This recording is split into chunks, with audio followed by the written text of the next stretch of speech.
Parashas Toldos Tafshin Pehei. I want to address something we spoke about in previous years, but it's so nugea and so important for our day-to-day life, and a special Musa Haskell that you learned from this week's Parsha. It's kedai to review one more time. When Eisav is disappointed, he doesn't have the brachas. He goes to his father Yitzchak and says, Yitzchak, I want the brachas.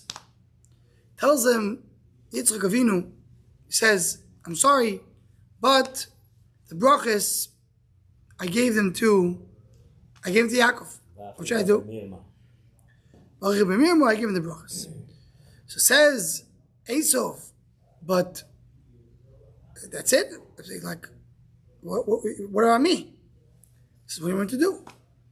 I made him your master. You're a slave. I have nothing to do. So Yisuf says, Father, you have only one bracha. And he starts crying. So then Yitzchak says, you know what? Suddenly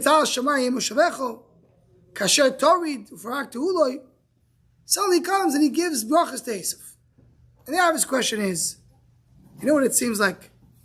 It seems like the kid that is kvetching to his father and says, Father, give me a candy. He says, there's no more candy to give you. You ate too much candy. Please. No. He starts yelling and kvetching. Okay, I'll give you a candy. Eisav says to Yitzchak, please give me a bracha. He says, I don't have a bracha for you. So he says, what do you mean? Give me something. I give to Yaakov. He starts saying, he starts crying. Yitzchak gives him a bracha. Suddenly he has a bracha. If he had a bracha originally, why didn't he give it to him? Obvious, simple, clear question. What's going on over here? What's shot? But the Oimik Adavar starts with the following. Starts already with the first Rashi in Chumash. Rashi, in Chumash, says that the the Torah could have started, the mitzvahs of Torah start only later. The mitzvahs of Torah should start in Parshas Boy. What are we doing in celebrations? Says Rashi, if the Ummah will come and complain and say, what do you mean? What are you doing in Eretz Yisrael? That's not yours. You'll tell them Baruch Hu created the world and gave us Eretz Yisrael. So we mentioned what Moshe Shapir Zatzal always used to say. The Shaila is, first of all, why you need the entire Sefer Bereshis? So just tell me the creation. Baruch Hu created the world. That's it. Why you need the whole Sefer Bereshis? Second, who exactly are you going to show celebrations to? To the Palestinians in Gaza? They're going to say you stole it and you're going to show it to them? Show it to who? I mean, the Torah is going to be a document that shows that Eretz Yisrael belongs to you? Whoever believes in the Torah doesn't have a question. Yes. But I'm not sure that's my deed. Yeah, but they're convinced anybody has a tiny has a tiny. Some shahs like this. The tiny over here, that someone says, what are you doing in Eretz Yisrael? What are you doing in this world? Is a real taina. It's not a fake one. It's not some pro-Palestinian groups that are coming asking for it. It's a real question. What's the question? The question is like this. The Medrash tells us, Chazal Sefer Zoya as well, says that Yaakov and Eisav divide the worlds. When Eisav sells the Bechor to Yaakov, included and embedded in it, is that Eisav tells Yaakov, you take Olam Haba, and I'm taking Olam Hazeh. Olam Hazeh I'm taking to myself. Olam Haba I'm taking, you take. We spoke about yesterday in the Parsha B'Yun Shir, in Chol David, about can someone sells Olam Haba. Many of the poskim, it's a very big discussion in the poskim. Then he bring a raya from Eisav, based on this medrash. He sold Olam Haba. I can go into it right now. But Eisav and Yaakov agreed. They had an agreement. Eisav says, I'm taking Olam Hazeh. Yaakov says, I'm taking Olam Haba. Says like, I don't understand. If you took Olam Haba, what are you doing here in Olam Hazeh? What is the right that you have to be here in Olam Hazeh? It's not a question only of outside people, it's outsiders. It's an insider question. How do we understand what we're doing in Olam Hazeh? Answer is, when Olam Hazeh only has a pathway to get to Olam Haba. You can't get to Olam Haba without Olam Hazeh. So I have a path in this world, a shvil, a derech, a way for us to get to Olam Haba. So Where do we know what is our pathway in this world? We have, the Torah told us. Where? Whatever the Avos did, Avraham, Yitzchak, Yaakov, the Shvatim, the entire Sefer Bereshis is our pathway in the world. This is the question, this is the answer. Not the some random guy is going to knock on the door. It's us bringing the Taina of Umasoilim. It used to be a good Taina. What are you doing? We belong in Elam Abba. You tell him HaKadosh Baruch Hu created the world. And he gave us a pathway in this world. Which pathway? The entire Sefer Bereshis. The entire Eisav Simon Abanim. This is what we're doing in the world. This is the answer. This is what Rashi says. That's the whole Sefer Bereshis. Sefer Bereshis is teaching us what do we need to do in this world. We don't really have a schus in this world, ever. We're not supposed to be here. It's supposed to be the Eisav. What are you doing in this world? Only as much as you have a pathway to Olam Haba. Just had a discussion with this with my father, Shlita. That, when not to bring current affairs, but when Umasoilam, there's a taina, they want to have an arrest against the leaders of the Jewish state. Why? Because they're defending themselves from their enemies. Pshat, the oimik of that hatred, anti-Semitism that they have, is that subconsciously their taina is, you don't have a right to be here. You have a right to be here. Say thank you that we're not killing you ourselves. So some people kill you. You're going to go defend yourself. What are you doing here? This is the subconscious taina that is the true taina. I mean, to a certain extent, you don't belong in this world. True. Yaakov doesn't belong here. If a Yid comes and protects himself, there's a taina, there's something that seems off to many of the goyim. You're protecting yourself? You don't belong here. Yeah. You're here as a guest, and you're still going to fight? It comes from this idea. Olam Hazeh is not our place. We're tourists over here. But we have a pathway. Myself is similar to This is the question, this is the answer. The Rashi says at the beginning of Chumash. This is how Ramesh Shapiro is explained. Now with this, we go to one more step. And then we get back to Yaakov and Eisav. Mimel and Nimtza like this. A Yid has no place in this world unless it's a build-up to Olam Haba. If you're not building up for Olam Haba, you have nothing to do here. You don't belong here. Yaakov belongs to Olam Haba. You're here as a path to get to Olam Haba. But if you're using the Olam Hazeh as a specific Olam Hazeh, then you have no room to be here. That's what a Yid. A Goy is not. Yaakov and Eisav divide the worlds. Yaakov took Olam Haba, Eisav takes Olam Hazeh for himself.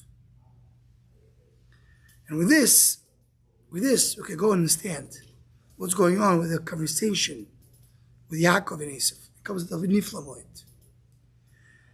And one more Agudama to explain it and to clarify it. Many of the Mefarshim, Chasam Sofer, the Beis Halevi, the Sfasemis, Shem Shmuel, many, Hasidim, Litvak, they all bring the same idea. Yaakov and Eisav originally were supposed to be one unit. Which unit? So as everybody brings, Chasam brings it, Yisachar Zvulun. The same way you have Yisachar Zvulun in the world, you have Yisachar learning Torah and Zvulun taking care of it. Yaakov and Eisav was supposed to be that same way. Yaakov was supposed to be learning Torah, Yoshev Olim, and Eisav is Lashon Asiyah, he does Asiyah in the world. If it would be Eisav Misukon the way it's supposed to be, they would work together. And that, by the way, and Rachel and Leah, two different wives, will be marrying two different husbands. One Yaakov, one Eisav. Not going into now who would marry who, maybe in the upcoming weeks. But they would have Yaakov and Eisav, Rachel and Leah. It's two different parts. Yaakov would be the one learning Torah. Eisav would be the one working. Each side taking care of everything. Twins, they work together. But Eisav went bad. Eisav is called the first and only true Yisrael Mumar. Yisrael Mumar is a Jew that left Judaism. From Yaakov and on, Yisrael Pishachot Yisrael. But Eisav doesn't have that. So Eisav is out. Eisav was supposed to be that Olam Hazeh of Yaakov. The Olam Hazeh that a Yid has in this world, taking care of the world and making sure that we get into Olam Haba, that's what Zvulun does. He works, takes parnasa, takes care of Yisachar. He's out there in the world as a Yid, doing the one path that we have, and feeding Yisachar who's learning Torah. That's Yisachar Zulm. That's what Yaakov and Eisav was supposed to be. Yitzchak saw Eisav the way he was supposed to be. As was brought down earlier, Sfarim, Yitzchak sees Eisav b'shorsha. Yitzchak is so high, so beyond. He sees Eisav the way he's supposed to be. So he sees Eisav as the one who's providing for Yaakov. What's the bracha that Yitzchak is giving? The one he thinks is Eisav. Well,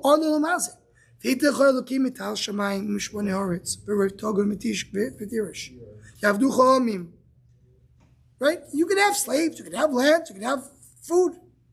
Nothing to do with Torah, with Ruchnius. Then you think he's a tzaddik? He thought he's a tzaddik as a partner to Yaakov. So Yaakov is in learning, Eisav needs the bracha to take care of it. Olam Hazeh that leads to Olam Haba. The Olam Hazeh of Am Yisrael. So comes Yaakov, takes the brachas. Yitzchak gives him the brachas. Which bracha? The Olam Hazeh that leads to Olam Haba. The Olam Hazeh v'yid. Comes Eisav into the house, into the room, and says, Father, I came for the bracha. What do you mean bracha? I gave the bracha to somebody else. He says, no, 1 second. What about me? What do you mean? It's everything by him. Ha-bracha achas lechavi. Says Eisav, I don't understand. There's only one bracha? Oh. Embedded in here, the true understanding, the true philosophy of Eisav. It says, you believe there's only one bracha. You believe there's only one pathway in the world. That's for the Jews. That's for the ones that want to get to Olam Haba. I'm not planning to go to Olam Haba. I want Olam Hazeh. Pure Olam Hazeh, not Olam Hazeh that gets to Olam Haba. I'm not interested in this process that comes because I gave it up. It's b'chayrosi lokach. He took my b'chayro. Meaning I sell the b'chayro. I'm not interested in that. All I want is Olam Hazeh for this world. Not Olam Hazeh that brings to Olam Haba. Olam Hazeh that's in order to indulge and enjoy this world. A bracha achas lechavi, you have only one bracha. Only bracha that leads to Olam Haba. Says Yitzchak, that's the pshat. He took your b'chayro. You're not interested in Olam Haba. You sold it. You're all this. He has more than one bracha. That's what you want. That I have plenty. Tal Shabbat Yemu Shabecho. V'akasher Torah, it says Rashi, when Yaakov is not doing what he's supposed to, so he loses the Olam Hazeh. Kedu the Ramchal. The Olam Sukkah is what Am Yisrael is the main part of Olam Hazeh. All the goyim are underneath. They're being supported. They're being nurtured by the Yidden. Like we have in Sukkot, we support all the goyim. But when Am Yisrael loses it, so they lose the Olam Hazeh. They're suffering. They're in Golus. They're in exile. So then they're going to take over. Not for Olam Hazeh to get to Olam Haba. That's what he tells Eisav. This is what I'm giving you. So we asked the question. Eisav seems like the kid who's fetching to his father. Please give me a candy. He says, no, please, daddy. So he gives it to him. What do you mean? No, it's not like that. It's the conversation of what a Yid is. Yitzchak gives Yaakov the bracha that leads to Olam Hazeh, to Olam Haba. Eisav says, I'm not interested in that. Bracha achas lechavi. Or you want Olam Hazeh for yourself, I'll give you. Then I have enough. You don't want the bracha I gave Yaakov. You want a different bracha. That I'll give you.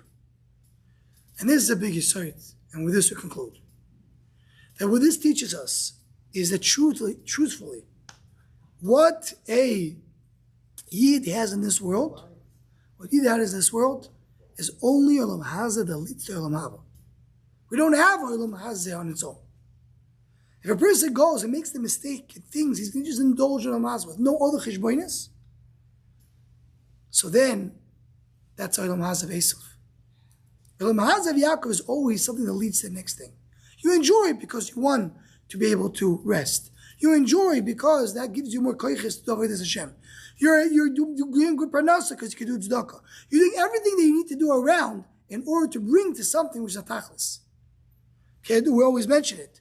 The Rabbeinu, the Choves Lavavis, that Rav Yitzchak Hutner brings in the Sefer, that by Yid there's no such thing as Dvar Rishus. Is what? There's no such thing as Dvar Harishus. There's either a mitzvah or avera. Everything you do is either a mitzvah. If it brings you closer to Hashem, it's a mitzvah. If it brings you further away, it's avera. There's no middle ground. We don't have a world for ourselves. Yaakov is the one who is building the world to get to Olam Haba. If you have a world for yourself, that's what Eisav asks for. That Yitzchak gives in the end. But we as Yidden, what we have is Olam Hazeh that leads to Olam Haba. A good day.